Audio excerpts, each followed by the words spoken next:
Welcome back to On the Road with Iona. Today I'm with Henry Byrne, who's come to have a chat with me about all things Scotty Cameron putting.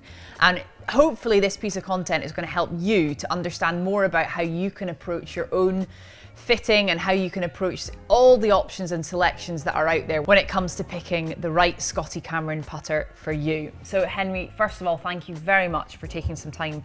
I know we've done a quick fire with you in the past, which exists on Instagram.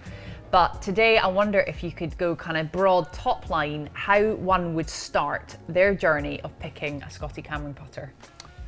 Okay, that is broad. Yeah. We'll start with aesthetic. Okay. I think in an ideal world you're going to use a putter that you like the look of, and our range is quite broad. Classic shapes in blades, high MOI mallets. So ideally you're trying to find something that you like the look of, but then ultimately it has to match up with your concept of your stroke. For everyone out there, could you just clarify, what does MOI mean? MOI is moment of inertia, so that's the stability and forgiveness that's built into the putter inherently by its design. So generally what you see is as we go into the bigger footprints, we get a little bit more forgiveness on off-center strikes.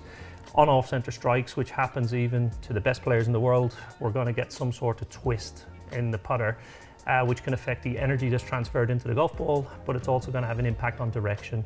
And with higher MOI, it helps to resist that. Okay, so we're starting, first of all, very important, with how the putter looks. And it's okay, isn't it, Henry, to be drawn to something and have absolutely no reason for that. You might just like the look of something and you want to pick it up and have a little feel with it and think, yeah, I like the look of this, because putting is very visual. It's visual and it's feel. And in an ideal world, as we talked about before, you're using a putter for a long time. In your case, you've got a putter for 5 years, and if you didn't like the look of it, that probably wouldn't be the case. Because I think if you don't particularly like the shape, the style, whatever the aesthetic of the putter, as soon as you have a bad day, you're going to start looking somewhere else. Part of this video is about trying to uncomplicate the process of picking a putter, because I remember in my own personal journey, if I can draw on that experience, feeling quite overwhelmed at certain stages with all the options and the choices and, you know, all the kind of small nuances between one putter and another. And of course, there are so many options when it comes to putting, not just with the head itself, but how many degrees of loft are on the putter face, the length of the putter, the grip, etc, etc. So let's start down at the head. Once we've picked a putter that we like the look of, whether that's a blade or a mallet or maybe a square back, which is something I'm drawn towards, what degree of loft do you recommend as a good starting point for this sort of generic golfer? Our standard loft is 3.5 degrees, and we've settled at that loft for a specific reason. We've had some of the best players in the world over decades come through the Scotty Cameron facility, and based on their delivery and how the ball then moves into roll, 3.5 degrees gives us that really good balance point. Now, if it's somebody that has a lot of shaft lean, or maybe their weight distribution is off, or their ball position gets off, they might benefit from more or less. And that's when you really need to speak to somebody, maybe your Scotty Cameron showcase partner can be a little bit more precise and specific when it comes to your loft requirement. But we start at 3.5 degrees, and we believe that fits the majority of golfers. Okay, that's a really important number. If you're watching this video, I would really recommend that you get a piece of paper and a pen out, or make some notes on your phone, some of these key points with Henry. And hopefully by the end of this video, if you keep watching through to the end, you're going to be able to walk away with some really key numbers and thoughts and considerations that you can then take to your Scotty Cameron partner or your local shop to have as and hopefully assist you when you're making a selection of your very own putter.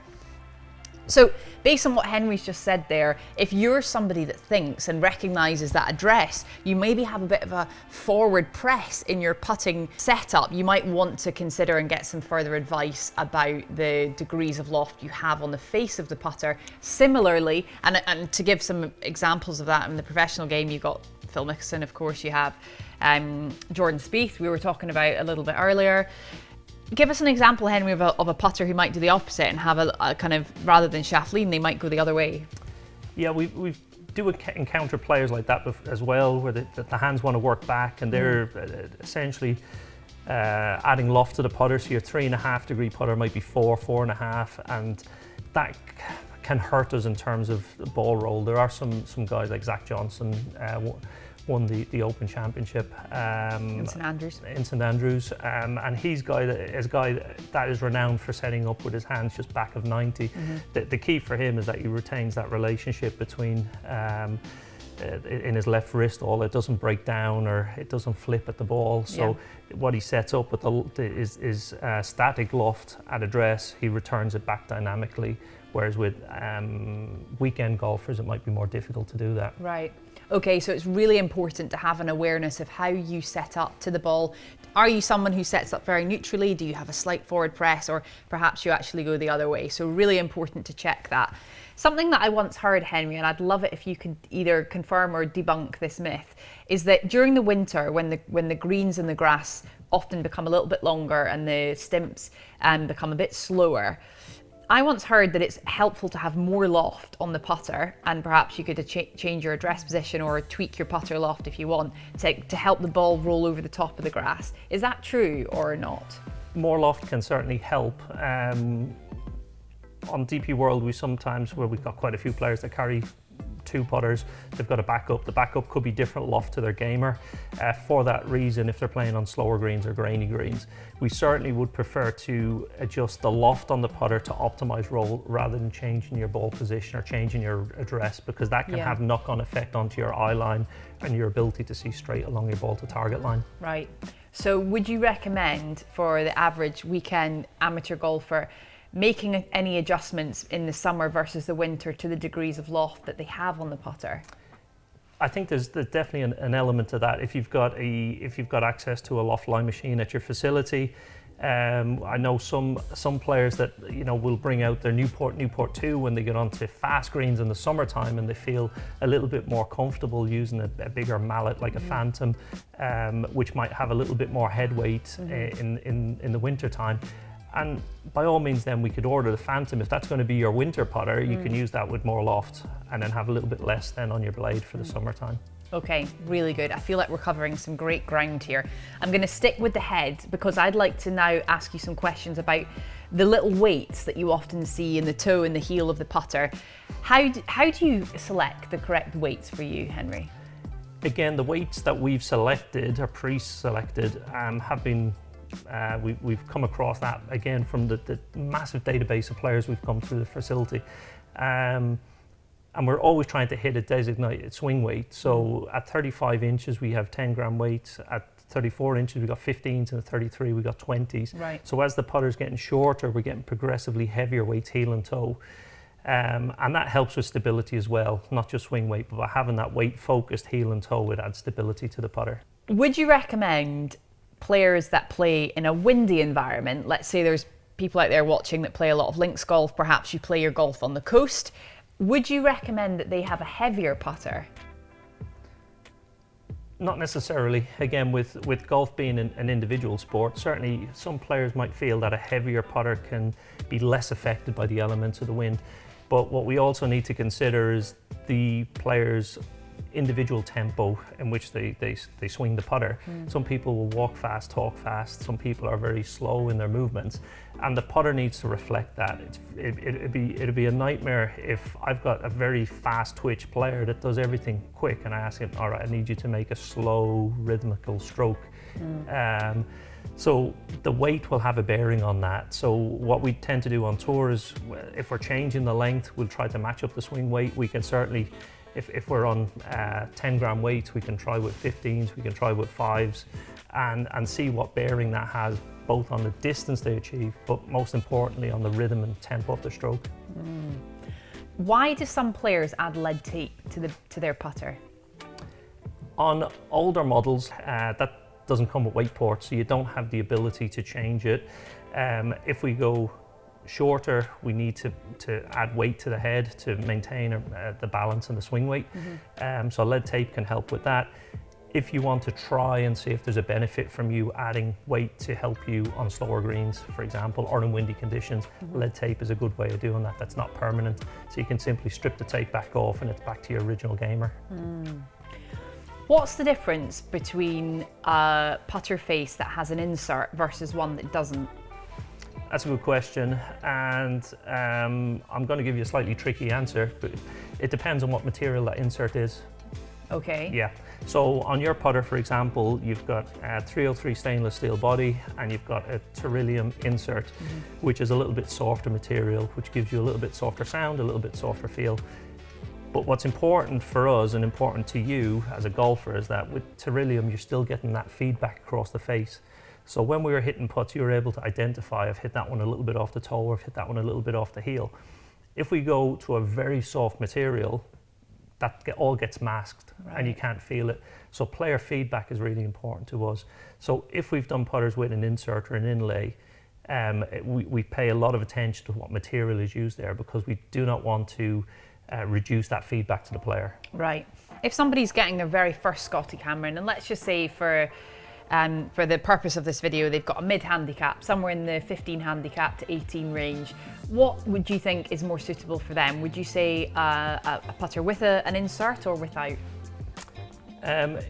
Insert wouldn't be my primary consideration when I'm looking at a mid-handicap. I'm looking at their ability to strike the ball in the centre of the face. And if they struggle to hit the centre face, you're pretty much going to benefit from a higher MOI, so something in the Phantom line. Right. And as we move up in numbers from Phantom 5, 7, 9, 11, that MOI is gradually increasing and making it more forgiving. Okay. Is there anything else about the head, Henry, that you feel I've missed? Line configuration. As you're aware, some people are linear, some people non-linear. Some people need and like a line on the top of the putter. Some people, it's better for them to aim if the line is at the back. On our current range of putters, we've got a really broad range. So we've got, on our Phantom 5 and 7, we've got dots on top.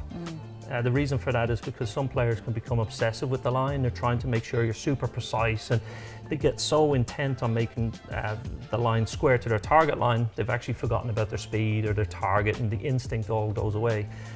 As we move into our Phantom 9, we've got a dual line, which is like train tracks run into your hole, and for guys that are linear, that is brilliant, and that's been a big hit for us, the Phantom 9 and 9.5. And then as we progress up to the 11, Scotty has introduced this year an arrow alignment, and that's a blend of the two, where you have a long line that goes through the center of the putter, but an arrow at the top. It gives all the focus towards the front of the putter. Right. But again, what we're trying to do is make sure you don't get distracted by the line, and that you're able to be reactive and instinctive to your target. What about the dot? Some people use a dot. A dot works well for some players, again, that they're working primarily off the leading edge of the putter, and the dot just gives you a reference point to find center, because as we said, you want to hit the center of the face. If you miss center heel toe, it's going to cause twisting in the putter. So the dot is a good reference point to find center, but it doesn't really help you with alignment, so you're using then the leading edge. Okay, that is so interesting. So again, I really hope you're taking notes here, but I'm someone that uses a line because I quite like things to be all lined up when I'm putting, but it's really worth experimenting with what you like. Do you like nothing there at all, so that you keep your mind nice and clear? Do you like a dot because you're aware of that kind of face of the putter, or do you like a line because you're more like me, where you really like to kind of get everything on the angles and sort of lined up before you take the putter away? So experiment perhaps with that a little bit, Henry. That's brilliant. Let's move on up the putter a little bit, starting at the neck, because the neck obviously is where we also find huge options, lots of variety, quite bamboozling. It can be, and happy to shed some light on that. Please. So traditionally, our Newport 2 style putter comes with a plumber's neck. Plumber's neck is designed to give a one shaft offset. It's quite a square hosel, so it can help for players as a secondary alignment aid. But it introduces some level of toe hang in the putter, so the putter will want to arc and rotate, and it helps you to square the putter through impact. We have a jet neck, which is a very short slant neck, which Scotty devised working with Justin Thomas and players like that, where you can attach that to a mallet putter to give you a higher MOI and more stability and forgiveness, but with the toe hang, it's going to want to perform more like a blade, Newport 2. And then we've got our single bend shaft, which essentially creates face balance and makes the putter super stable. It wants to minimize arc and rotation, and keep it very stable through the impact area. Right, and that sounds very appealing, I'm sure, to many of you listening in, because stability and as much help as we can get on the greens is always very welcome. But it's probably worth, noting at this stage just how important it is to go and actually visually see the options in a shop near to you if you can, to really understand what your eye prefers, because they do look awfully different when you set up to a plumber's neck to the jet neck. They are so different, and it can really affect how you feel over the putt. So the neck of the putter, lots of options again. You can see why it's so easy to get lost in all of this. In terms of the shaft, I know that we have steel and graphite options. Why do we have options there? Player preference, primarily. We believe in the steel shaft that we offer. We've put a lot of work into that to ensure that it's got the right stiffness, the right flex, the right torque to give you that blend of feel. We talked about the feel and feedback off the face, and we don't want to lose that through the shaft. So the shaft needs to complement what we've done in the head, and we feel that we've done that with our steel shaft. Great. However, there has been more talk about putter shaft technology and graphite shafts. So there are a variety of offerings there which we supply to players on the DP World Tour. The main benefit is feel. In terms of dispersion, we're seeing not much impact across the board, and I think if there was a dramatic impact, you'd see more players using graphite, but it feels like that conversation is ongoing.